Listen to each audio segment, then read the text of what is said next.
Welcome to Learn Commerce PU online classes.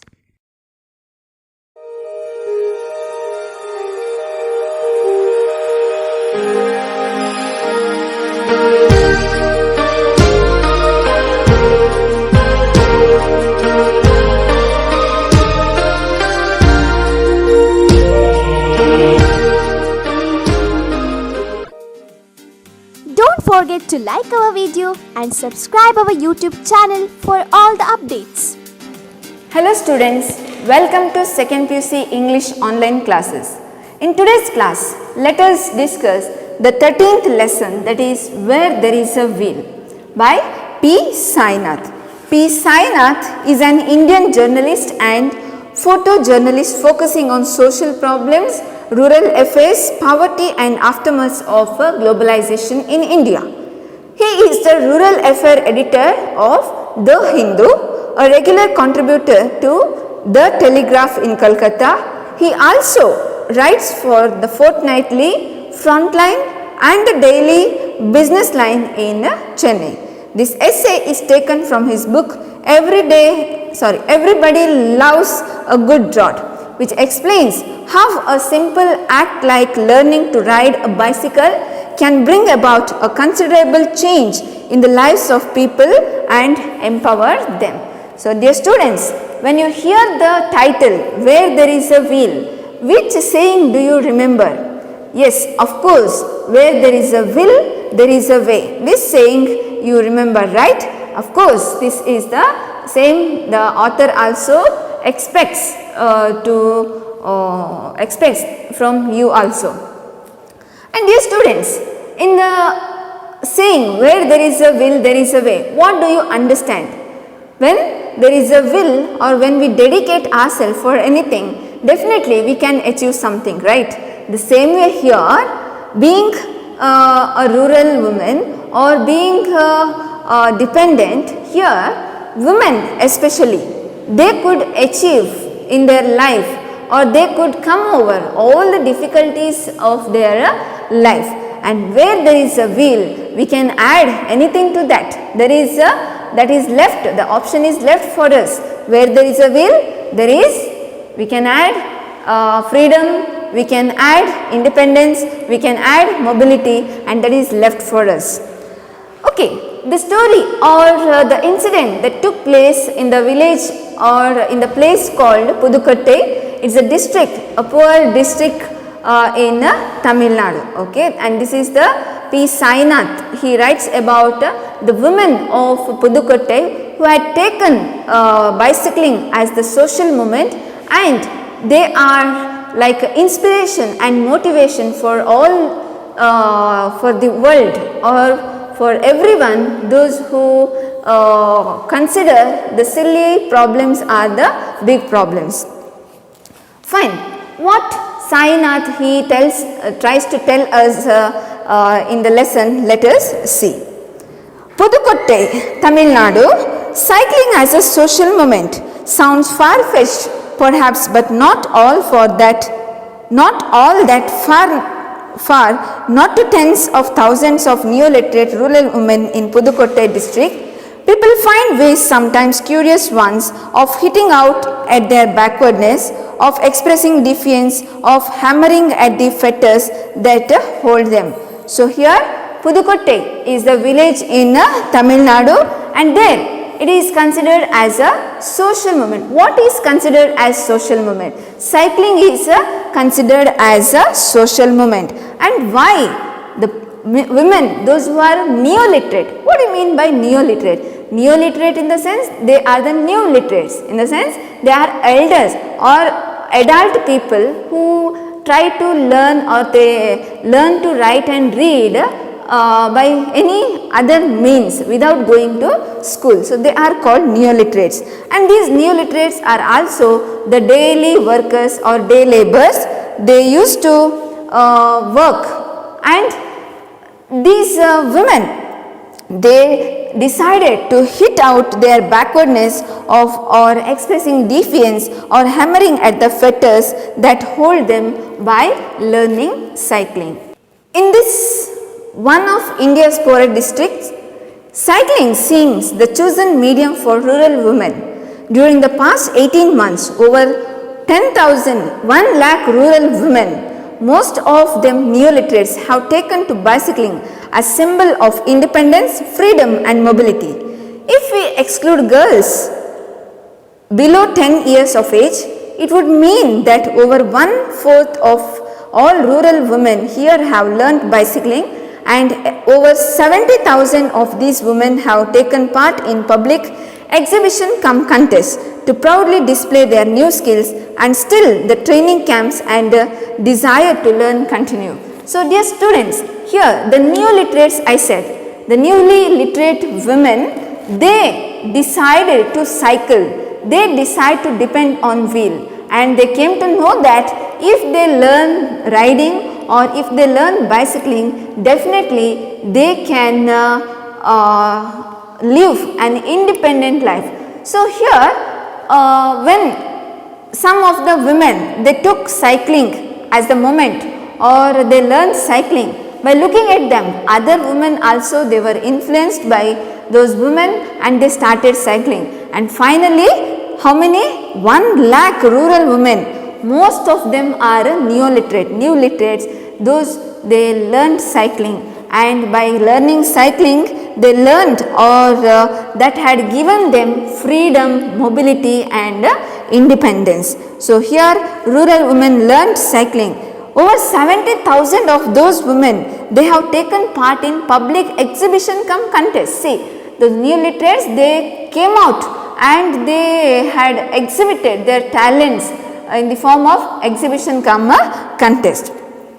So they displayed their new skills, and also these new literates, not only they learnt, but also they decided to teach or to train other women of the village, those who are working and those who are trying to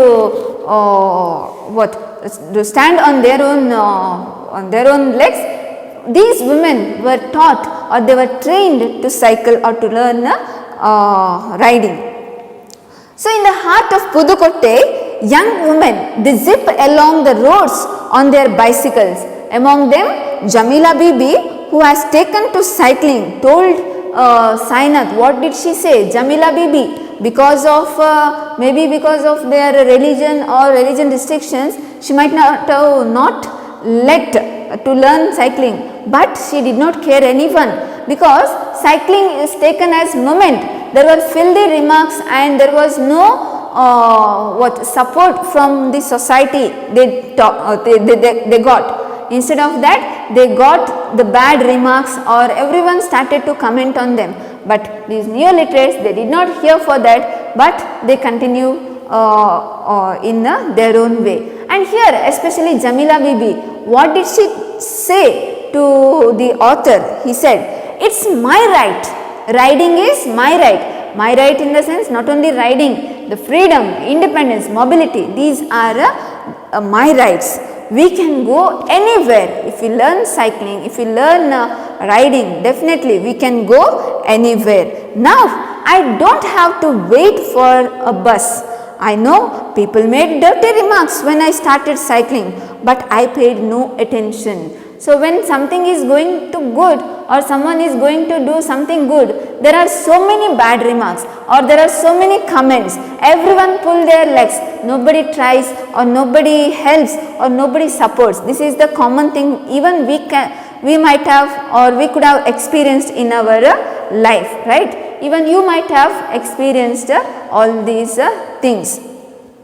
So here there were bad remarks or dirty remarks made on women. You just imagine what bad remarks can be given or maybe done on women when they learn bicycling or when they learn riding.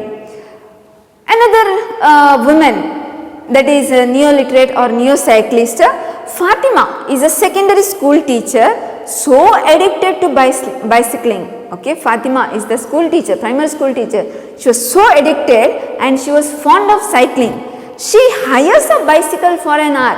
How much she is fond, or how much she is mad of riding, in the sense, she used to hire a bicycle for half an hour each evening. From that, nothing she used to get. Only she was enjoying that freedom and that independence and that self-dependence. She cannot yet afford to buy one each cost over 1,1200. That time 1,1200 was the cost of bicycle. Even she was very poor and secondary school teacher, she did not have much to spend on or effort for a bicycle. She said, there is freedom in cycling. We are not dependent on anyone now. I can never give this up. So, whoever, whatever they may say, I don't bother about anyone. I don't care anyone. I like cycling. It will give freedom and I can never give this up. Whoever, whatever they may say, I don't give up this, she exclaimed.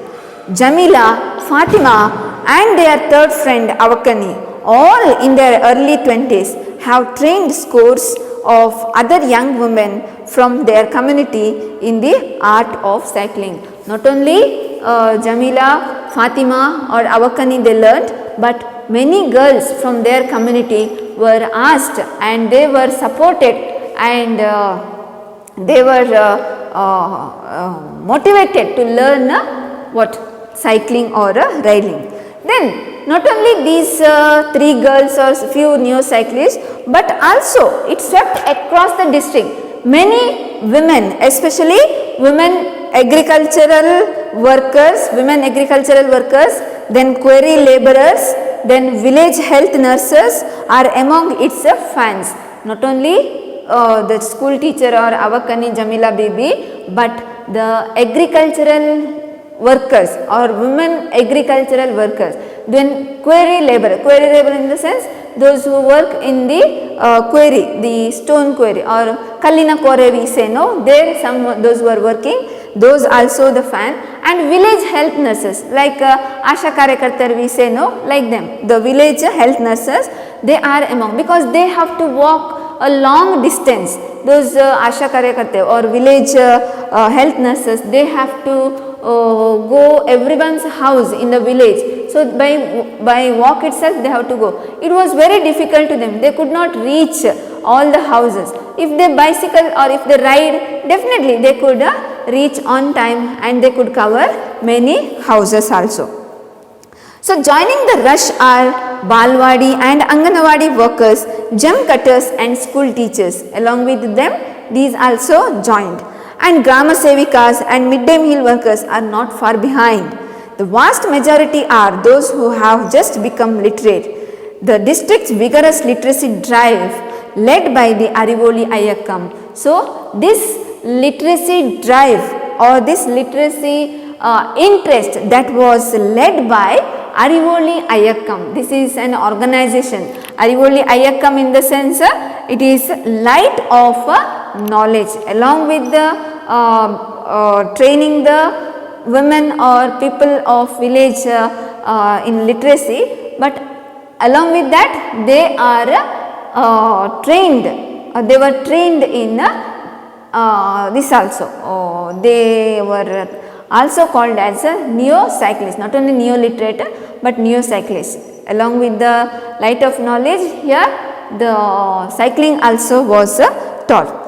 Every one of the neo-cyclist women I spoke to saw a direct link between cycling and her personal independence. So, there was a direct link between cycling and their personal independence. So, the main thing that is said by Nkanamal. Who is Nkanamal? She is the central coordinator, Arivoli central coordinator and one of the pioneers in the sense the beginner of the cycling movement. Was the confidence it gave women. She said that the cycling that gave the confidence to the women and also it gave freedom from all the dependence especially, okay. Otherwise women they had to depend on their men, especially maybe the father or brother or husband or any one at home, the male, maybe brothers or anyone. So, very importantly here Nkanamal said it reduced their dependence on men. For each and everything men was called. to take or to drop or to anything, the men was called. The women were dependent on men. Now, often can see a woman doing a 4-kilometer stretch on her bicycle to collect water, sometimes with her children. Even carting provisions from other places can be done on their own. But believe me, women had to put up with the vicious attacks on their character when this began. So many made filthy remarks, but Arivoli gave cycling social sanction. So women took to it. So what happened here? Mainly it reduced the dependence of women on men. How? In the sense here, women often they see women doing 4 kilometers of stretch on her bicycle. 4 kilometers they used to go on bicycle itself, and also they used to carry their children also. It is very difficult to carry the children and walk, and sometimes they used to carry the provisions whatever is required for their houses in the cycle, and also sometimes they used to carry the water too. Okay, so it has cycling has saved the time of the women, and also it reduced the dependence of women on men. But before it started, there were filthy remarks, there was a total opposition, there was bad dirty remarks, and it was treated as if it is a illegal activity done by women. But Arivoli that gave a social sanction. They proved whatever they may say, cycling is that can bring independence, mobility and freedom to women, and it constantly supported women and trained women in cycling. So women could achieve. Even Nkanamal herself, she is the pioneer of Arivoli or this cycling movement, and in the beginning even she was hesitant to ride. Early among them, Kannada herself, though a science graduate, she had never mustered the courage to cycle earlier. She did not support, or she was hesitant to support this cycling. Visiting in Arivoli cycling training camp is an unusual experience. So, in Arivoli cycling training camp, there they taught voluntarily, those neo cyclists came and they trained the women or girls to learn cycling. Visiting an Arivoli cycling training camp is an unusual experience. In Kilakuruchi village, all the prospective learners had turned out in their Sunday best. You can't help being struck by the sheer passion of a pro cycling movement. They had to know cycling offered a way out of enforced routines around male imposed barriers. The neo cyclists even sing songs produced by Arivoli to encourage bicycling.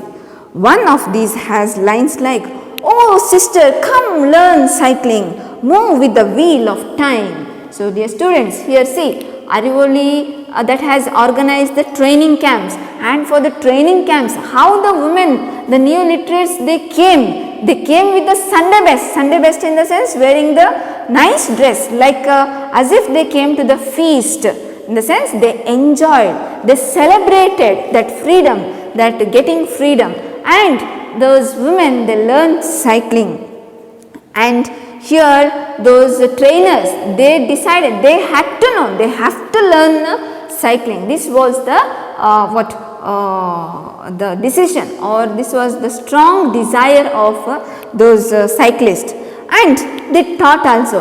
And these neo cyclists, they even sing songs produced by Arivoli to encourage these neo literates or encourage bicycling, to motivate, to encourage them, to boost them. Okay, and what are those lines? They are, "Oh sister, come learn cycling, move with the wheel of time." Move with the wheel of time. As the wheel moves forward, you also move forward. Don't be back, or don't remain, or don't retain yourself. Move with the wheel of time. The time is going to change. Even you have to change. Come forward, move forward.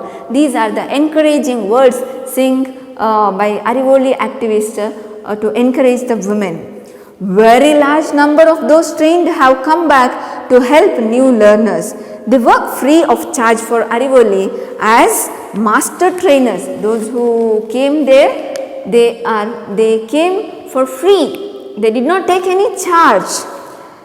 There is not only a desire to learn, but widespread perception among them that all women ought to learn cycling. There is not only a desire to learn, but widespread perception among that all women ought to learn cycling. Not only those who are interested, but here the neo cyclists, their aim was all women of the village, they have to learn the cycling. They must the women must be independent, they must mobile, they must be they must have the freedom. So, in turn, their experience has enriched the literacy movement. The neo-cyclists are bound even more passionately than before to Arivoli. So, neo-cyclists, what did they do?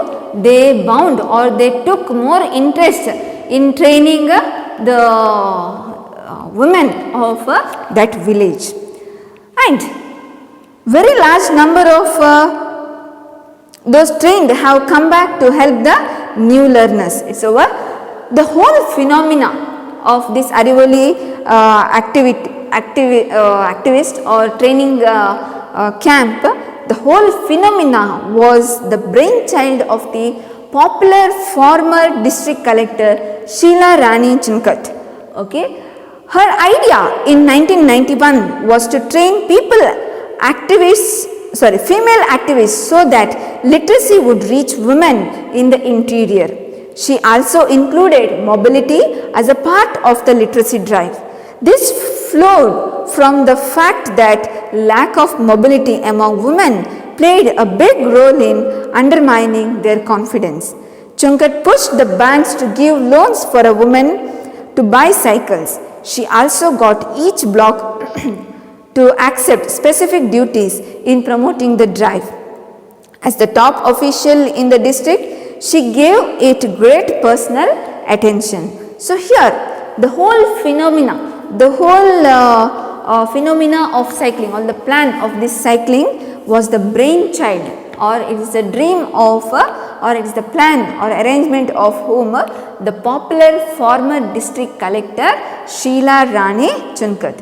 Her idea in 1991 was to train female activists so that literacy would reach women in the interior. So here why she wanted to learn or to train the female activist to activist. Why? Because if the woman is trained, then through her even the literacy can be spread.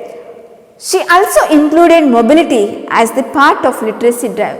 Not only learning and writing, but also the mobility in the sense moving from one place to another. That also is one of the part of a literacy drive. This flowed from the fact that lack of mobility among women played a big role in undermining their confidence.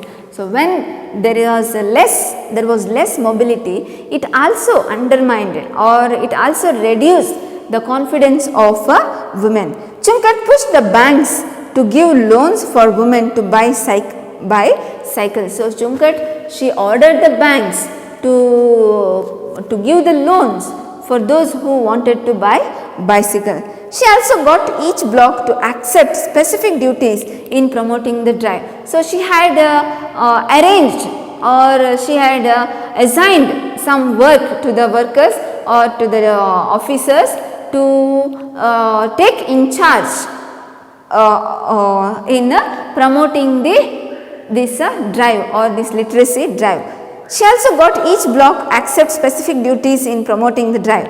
As the top official in the district, she gave it great personal attention. So for the literacy drive of women, also for training or for the mobility, she has given her service and also personal attention.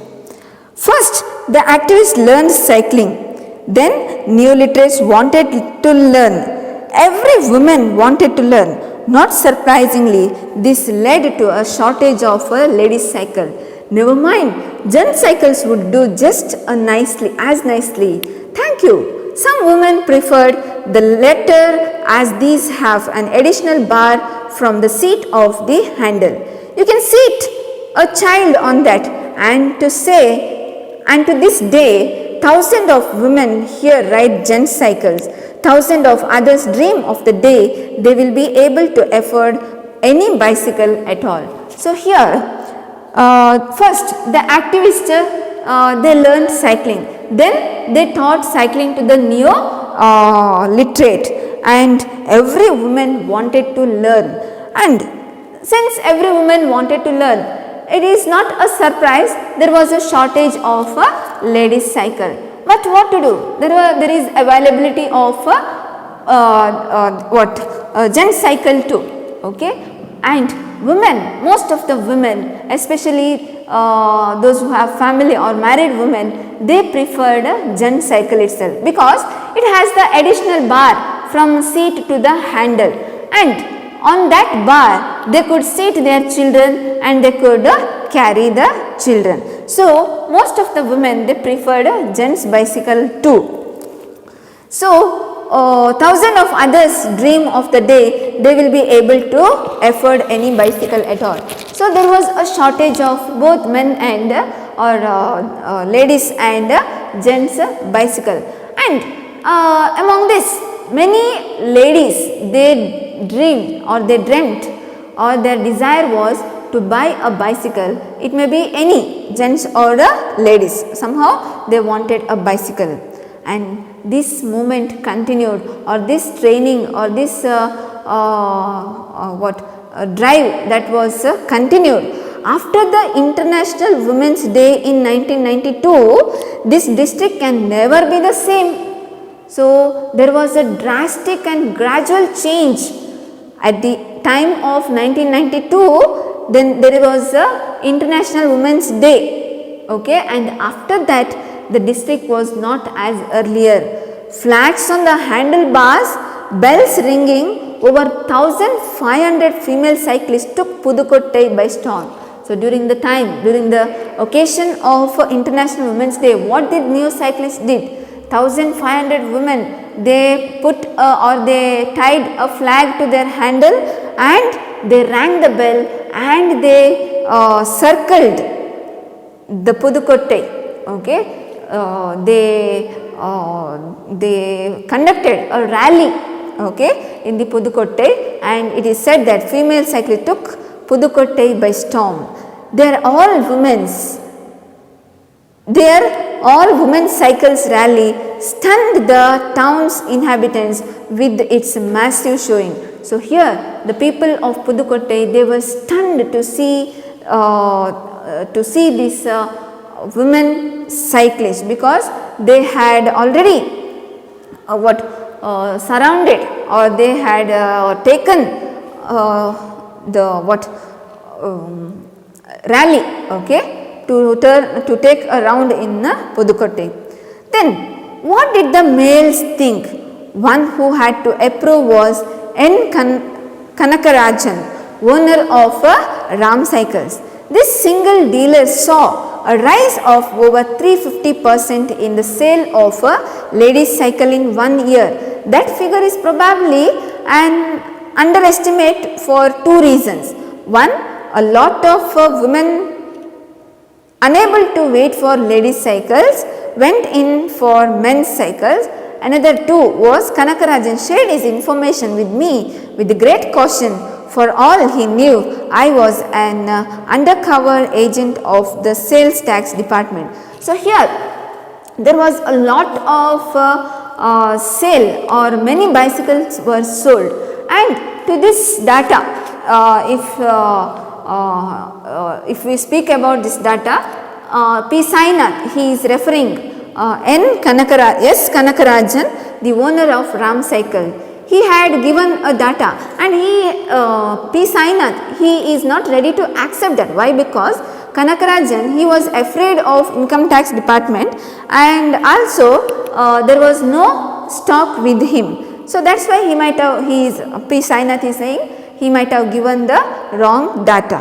In any case, not all males were hostile, and here P. Sainath is saying not all men they are aggressive or they are opposite to learn cycling. There are men who truly supported women in learning cycling. Some were even encouraging. Among them, Muthu Bhaskaran, a male Arivoli activist. For instance, he wrote the famous cycling song that has become their anthem. Here P. Sainath is saying that not all men who opposed cycling. Among them, there are many good hearted or good soul. There were many good souls who supported women cycling. Among them, Muthu Bhaskaran, and he wrote a song, an inspirational song, or it is a motivational song, and that was later treated as an anthem of Arivoli activists. Then in the blazing heat of Kudimian Malay's stone quarries, you run into Manormani, 22, training others, you know it's all worth it. A quarry worker and Arivoli volunteer herself, she thinks it vital that her co-workers learn cycling. Our areas are a little cut off, she told me. Those who know cycling, they can be mobile. In a single week in 1992, more than 70,000 women displayed their cycling skill at public exhibition contest run by Arivoli. An impressed UNICEF sanctioned 50 mopeds for Arivoli women activists. So here what happened? The quarry worker Manormani here, she also became the trainer, and she was training other quarry workers. Why? Because she found it very necessary for those quarry workers to learn cycling, because they had to reach a long distance and also they have to take care of their children, family, etc. If they go by walk, it was not enough time, otherwise they must stay in the working place itself. To avoid that, she decided to train her fellow workers in cycling, and more than 70,000 women displayed their cycling skill at the public exhibition contest. By looking at this, the UNICEF, that is the world organization that had recognized and that had sanctioned 50 mopeds for Arivoli women activists. What do you mean by mopeds? Mopeds are the bikes without a gear. As you ride scooty or any other mopeds like that. Okay. So without gear bikes. Then cycling has had a very definite economic implication. It boosts income too. So not only it gives freedom, mobility or independence to women, but also it boosts the income of the families. How? Some of the women here sell agricultural or other produce within a group of villages. For them, the bicycling cuts down on time wasted in waiting for buses.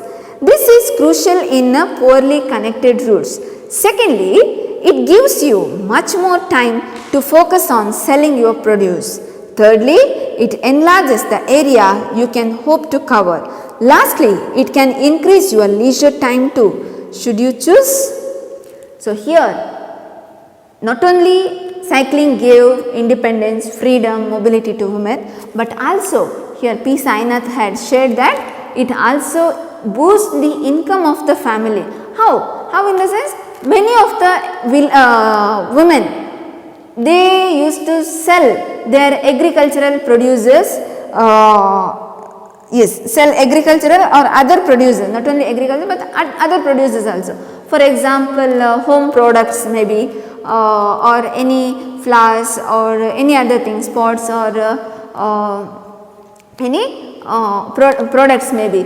To sell that, they have to go to the different places or to the villages. So what they have to do? They must wait for the bus. Now when they learn cycling, they could carry their products by their own, no need of anyone's help to carry that, and also they need not to wait for the buses. And it was very crucial in villages. Why? Because limited buses will be available, and for that bus they have to come, and if they miss that they have to wait for long time or they must stay there itself. So, there are many problems. So, after learning cycling, those problems were not faced by the women. And secondly, bicycle that had cut down wasted time in waiting for buses and poorly connected routes. Secondly, it gives you much more time to focus on selling your produce. So, it could give much more time.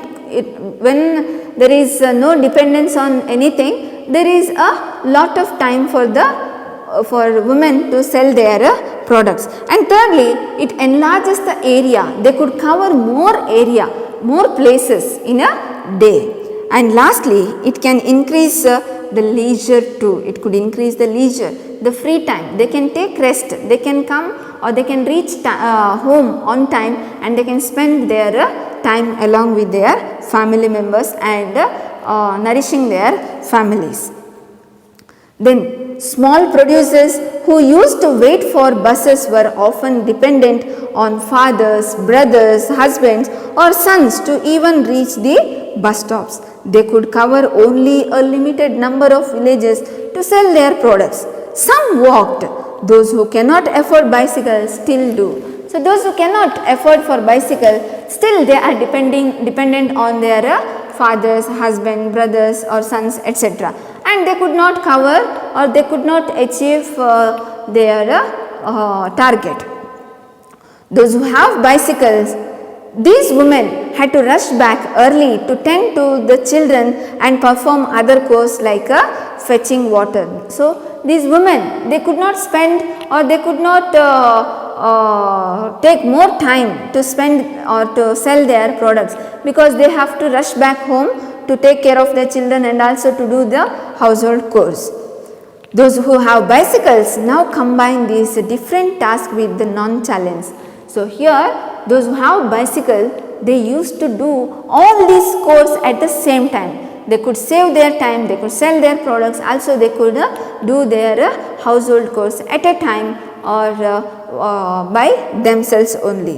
Which means you can, even along some remote road, you can see a young mother, child on the bar, produce on the carrier. She could be carrying 2, perhaps even 3 pots of water hung across the back and cycling toward work or home. So, sometimes you could see the women who are carrying their children, the child on the bar and products on the carrier, and by tying a rod to that, hanging the pots of water. So, 2-3 chores or 2-3 work together she could do, and she could save time, and also she is not independent on anyone. She could be carrying 2, perhaps even 3 pots of water hung across the back and cycling toward work or home. Yet, it would be very wrong to emphasize the economic aspect over all else. The sense of self-respect it brings is vital. Not only the things or economic aspect, but it brings the self-respect, that is important, he is saying. Of course, it is not economic, said Fatima, giving me a look that made me feel rather stupid. What money do I make from cycling? I lose money. I can't afford a bicycle, but I hire one every evening just to feel that goodness, that independence. Never before reaching Pudukkottai had I seen this humble vehicle in that light, the bicycle as a metaphor for freedom. So, here he is saying, here you cannot say that only economic benefits you can get from learning cycling. Forget about economic profits. Here that Fatima, who cannot afford the bicycling, could she could hire the bicycle, and she used to lose. She did not earn money from bicycling. Instead of that, she lost her money. But why? Why? Because she wanted only one thing, that is freedom, and she wanted to have that experience of freedom. It is difficult for people to see how big this is for rural women, said Nkanamal. It is a Himalayan achievement like flying an aeroplane for them. People may laugh, only the women know how important it is. So, here it is difficult for people to see how big this is for rural women. It was a big thing for rural women, and one could see this humble vehicle everywhere, and it is the metaphor for freedom. Sainath is saying this cycle is a metaphor for freedom, and it was a big deal to the women to learn cycling and to also to buy cycling. Only the women know how important it is. Only women knew, because they are the sufferer. They have to pay, and they have to suffer. They have to do everything. They have to manage everything. So, they only know the importance of this cycling. So, here postscript in that what P. Sainath is saying. When I returned to Pudukkottai in April 1995, the craze was still on, but a large number of women were unable to afford bicycle. Each now cost rupees 1400, and a new generation was coming up that was too young to gain from the first round. But Pudukkottai remains unique among Indian districts for the stunning proportion of women who have taken cycling and the enthusiasm for gaining the skill among the rest. So, this is what P. Sainath is saying. So, here women are still not able to afford for a bicycle, and now the rate or the value of the bicycle is raised. It is 1400. New generation was coming up that was too young to gain from the first round. But Pudukkottai remains unique among Indian districts for the stunning proportion of women who have taken to cycling. So, Pudukkottai, that is like inspiring, or that is a motivation to everyone after women taking cycling as a social movement, and this is really appreciable, and it is a happy thing that women they came, or they had they had fettered, or they had hammered their fetters by learning cycling, or they stopped, or they try to overcome on their difficulties or on their problems. So, here where there is a will, there definitely there you can achieve anything, and there is an interest too. So, nowadays also you can see the same thing. Now, women learnt not only bicycling, they know to drive the bus or to car or any vehicles they know. Now, women are not at all dependent on men. Even now men are free, and their duties or their responsibility are less, because even women are taking more responsibilities of especially the children, and getting groceries to the houses, etc., etc. So, here P. Sainath is trying to say that the mobility is very important in every individual's life, and self-dependence is also important. One should not dependent on anyone. One should be able to do or perform his or her own duties by themselves. So, by saying this, I would like to call it a day. Thank you. Don't forget to like our video and subscribe our YouTube channel for all the updates.